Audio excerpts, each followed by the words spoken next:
Morning, everybody. It's one of those stages where you start to regret your sock choice. I am a farmer, and I work with the environment, and I can be confused. You know, am I a blunt tool? Am I a destroyer? Or am I actually its future? Well, with 7 billion people and the pressure, genuinely, we look after the land, we are its future. And I just want to make a couple of points in this debate on birds and bees, on people and food and the way the media touches it. We've just come through Christmas, and that used to be a real period where people looked at themselves and dealt with inner guilt through religion. Well, we're not a country that deals with that anymore, but every individual has inner guilt, and that is now being effectively tapped by many NGOs with emotive words in the environment. And it didn't take long to hear that wonderful phrase, drenched with chemicals, hit the airlines again. And it frustrates me. They say adamantly. And the problem a scientist and a farmer has is that we work in an unprecise world and we can't be 100% certain, so we tend to remain quiet. And one of my pleas is that we have quiet conversations about this because we'll find solutions. Now, I'm really lucky because I've never worried about food, which is saying something when you saw some of the things I ate in the 1970s. But my parents did know shortage. They knew rationing into the 1950s. And I'm genuinely slightly concerned about my grandchildren's future. And if you want a simple example of how food becomes important in people's lives, there's a wonderful illustration every year on I'm a Celebrity, Get Me Out of There. These people come out of very protective lives, they're put into a beautiful environment, but within 24 hours, the most important thing in their lives is food. And you are under no illusion that rice and beans is not living the dream.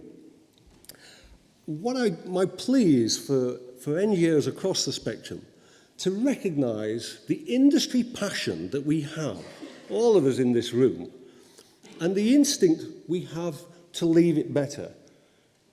There is no industry I know that is so widely judged by that next generation. I've always felt it in my life, and I know my father has as well.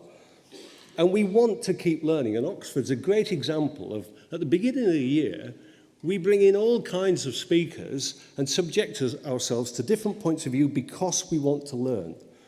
And we do things for ourselves in this industry.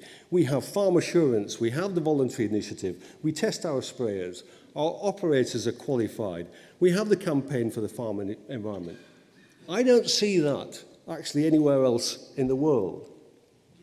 And it is obvious to you, but it isn't to the 99% of the population, that we do work in an entirely unnatural environment. And it responds to human population. You know, the arable fields that we have are not natural. The hedges we have are not natural. And it is the action of the 1% producing the food affordably and safely that gives 99% of the population the freedom to do what they want and say what they want, because they don't have to concentrate on food.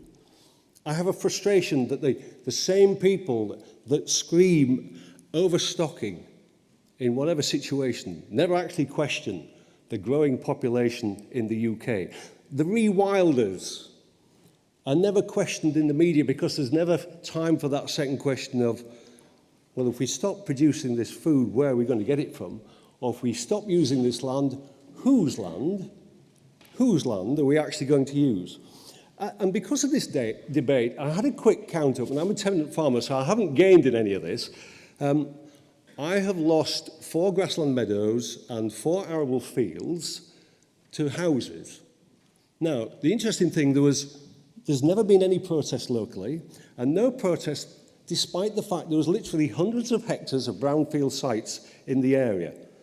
But if you contrast that in my sleepy area, the mere mention of fracking brings protesters out. You mentioned the fact that there could be the possibility of a local, and this is food waste, biogas digestion unit, and the protesters come out. And from bitter experience, mentioned GM crops, and it's painted as the end of the world. And yet, every person in this country is reliant on white, red, and green biotechnology. Biotechnology has given the world the nearest thing to a free meal, and yet it is demonized. Now, my observation is simple. We are at a human tipping point, not a farming tipping point for the environment. It's the human action that squeezes the birds and the bees out. And farmers should be seen as the solution. And yet, they are bounced around in a complex world of policy, media, and volatile markets. And what is really important is we try and get everybody together and support farmers to make the right changes. Make sense of the concept of sustainable intensification that we heard in Oxford several years ago now. Now, I am remarkably fortunate to travel the world and see farming all over, and I am of general belief that we should be looking at these solutions on a global basis. We are net importers. We shouldn't be grandstanding in this country and possibly banning things and then importing it, because it's just double standards. And I think we've got a fantastic policy opportunity, and it was great to hear what the Secretary of State had to say yesterday. For us all, campaigners and NGOs and farmers and wider industry, to look at the policy we want in the future as a whole industry. And from my perspective, you know, I have absolutely no problem with a leather belt holding up a vegan's trousers. Food is affordable because we manage to produce more than is needed. And our outlook on that will change if we've managed to fail. The markets haven't been mentioned, and all the markets are buying short because they're comfortable. That will change in a particularly violent way if we ever start going short. And my final observation on food and people and the media and the way it's portrayed, I took part in the field scale evaluation trials for GM crops many years ago. I learned as much about the media and the challenges they have to produce a story that has drama and two polar opposites. And in a way, the education side gets lost in that drama. And I took part in a country file debate in the field that we had with myself and a scientist and an enthusiastic local organic producer and a Greenpeace activist. And we had a debate about some food on the table that was benefiting from GM soya. And we had that usual debate where this soya was going to, this food was going to kill us and destroy the environment, and we were saying, well, let's just look at the science. Anyway, camera started coming down, and then the organic producer and the Greenpeace activist started eating the food. And I asked them why.